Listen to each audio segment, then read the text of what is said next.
welcome to the overview for the interaction between humans and the environment theme. These are some of the topics we are looking at when we talk about this theme. Migration, typically involving labor and jobs. Patterns of settlement, why people live where they do. Demography, patterns of population and also disease. And technology, focused particularly on technology that masters the environment. So again, in Unit 1, here are some of the key topics that happened during this time period. We had humans migrating out of Africa. We had the development of two primary ways of living, agricultural and pastoral civilizations. And then we had the development of the first 6 civilizations shown here on this map. So let's look at what that looks like for this theme in this unit. So one example of technology is the development of fire and the use in new environments, particularly helping humans adapt to colder environments. As shown on here, that as humans migrated out of Africa, both to the south and to the north, and then remember eventually humans migrated across a land bridge from Eastern Asia that brought them to what is now Alaska and down through the Americas, that they had to adapt to colder and colder environments. So on this map, the tundra is this blue shown here, which is colder, and that's one of the ways they interacted with the environment. That the beginnings of civilization was in the Fertile Crescent, which is in what is now the Middle East, particularly in Iraq. And that was the site of the first civilization because of the development of agriculture, but that agriculture also developed independently in these places. So again, the other source of food is pastoralism. And remember that these are civilizations that herd animals for their livelihood, and that they affected the environment by grazing on grasslands, which led to erosion when they were overgrazed because the grass was not there to hold the soil in place. So here's a review, and a good way to do a quick overview of this theme for this unit would be to write a main idea statement that summarizes all of these points that we just went over. Now for Unit 2, this was the classical era, roughly 600 BCE to 600 CE. So again, this is the classical empires, the classical religions and philosophies, and also early trade networks between regions. So some of those early empires did cause environmental damage, which in many cases weakened them and led to their collapse. And some examples of that are deforestation, cutting down trees for farmland and to fuel growth, the erosion of soil that comes along with deforestation, and silted rivers from over-irrigation. Irrigation tends to bring soil and sediment along with it and can clog rivers at the end of irrigation channels.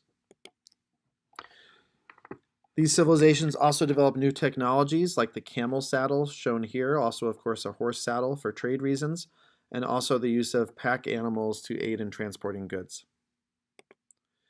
And on the seas, we have maritime technology advances like the lateen sail and dhow shown here. The lateen sail is this triangular shaped sail and the dhow is the ship. And also knowledge of the monsoon winds shown here that can help make this direct route between Eastern Africa and the Indian subcontinent rather than having to follow the coast as they had done previously. And another example of technology is farming techniques.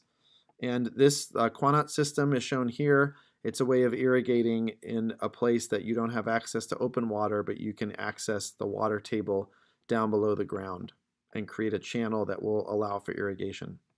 And that was developed for crops like sugar, rice, and cotton in the Middle East.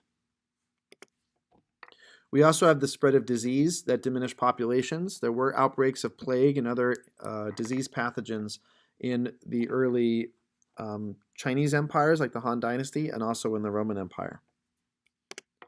So again, here's a review of the key points for Unit 2 that could be summarized with a main idea statement. In Unit 3, we have the post-classical era, roughly 600 CE to 1450. Here, these trade networks are intensifying. We have cultural diffusion as empires and civilizations have increasing contact with each other. We have new and existing empires and an increase in economic production. And for this theme, we have some significant innovations in transportation technology, more sophisticated caravan organization, tools like the compass and the astrolabe that help with interregional trade for trade across oceans. And the expansion of long-range trade depended on humans adapting to the environment. So adapting camels for the trans-Saharan trade network, and also pastoralists like the Mongols and the Turks using horses to travel in the steppes of Central Asia in this region here. There was an environmental impact of these migrations. The Polynesian people, as shown here on this map, brought new food and animals to islands as they migrated, as shown on the map here. Champa rice from Vietnam to China is an example of a new food that aided population growth. It's, as it's shown here, fast ripening and led to the growth of China's population due to increased availability of food. As you know, in many cases, these trade networks linked cultures together and brought people from such diverse areas together that it resulted in the spread of diseases to which people had not been exposed, and that's a big cause of the Black Death, as explained to you in Chapter 12. Technological innovations like the rice mentioned earlier, but also the terracing technique shown here, helped increase agricultural production. And increasing demand caused crops to be transported from their indigenous place to other regions. And as mentioned earlier, sugar and citrus were examples of regions that were brought from South Asia here to areas in the Middle East to be cultivated over here. Factors that contributed to the decline of cities at this time were disease, as mentioned earlier, and also a cooling period called the Little Ice Age.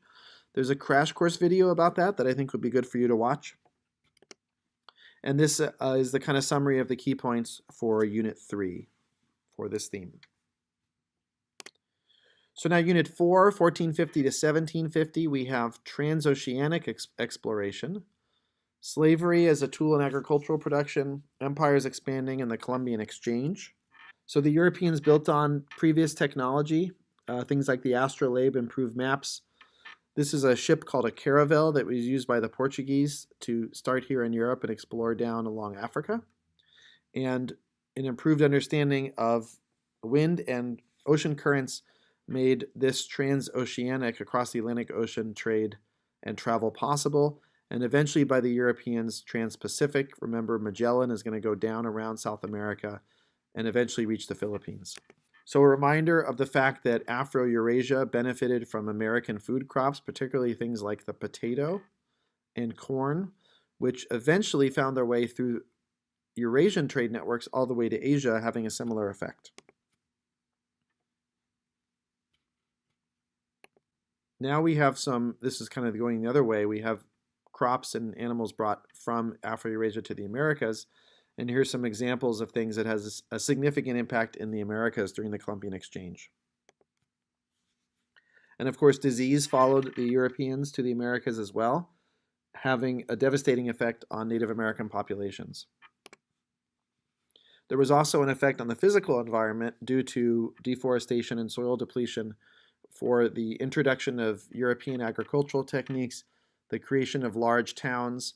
Remember, a lot of Native American civilizations had been pastoral, and so there was a lot of changes to the environment to accommodate the European lifestyle. So here's the review of those key points for Unit 4. Again, a main idea statement would be a good idea. There's so many here, it might be a good idea to make 2. For Unit 5, we have industrialization, roughly 1750 to 1900, and also global migration, primarily for labor. So here's a reminder of the reasons industrialization started, particularly in Europe.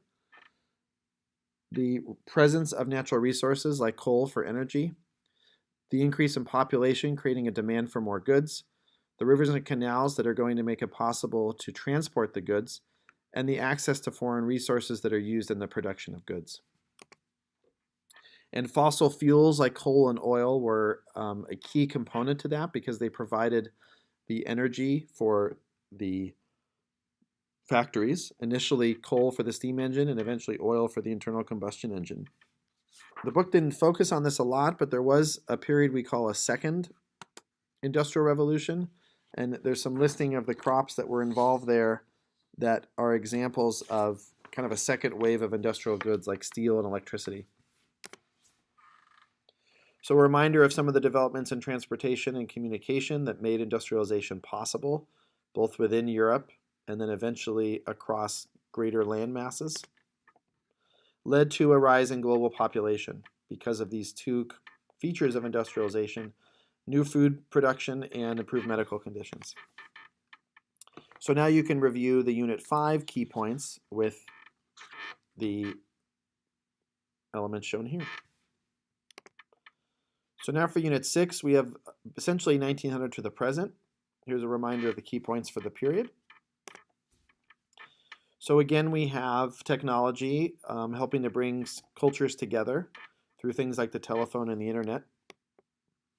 We have the Green Revolution, which increased the production of food, as an example in India. We have medical innovations like the polio vaccine, increasing the lifespan of people.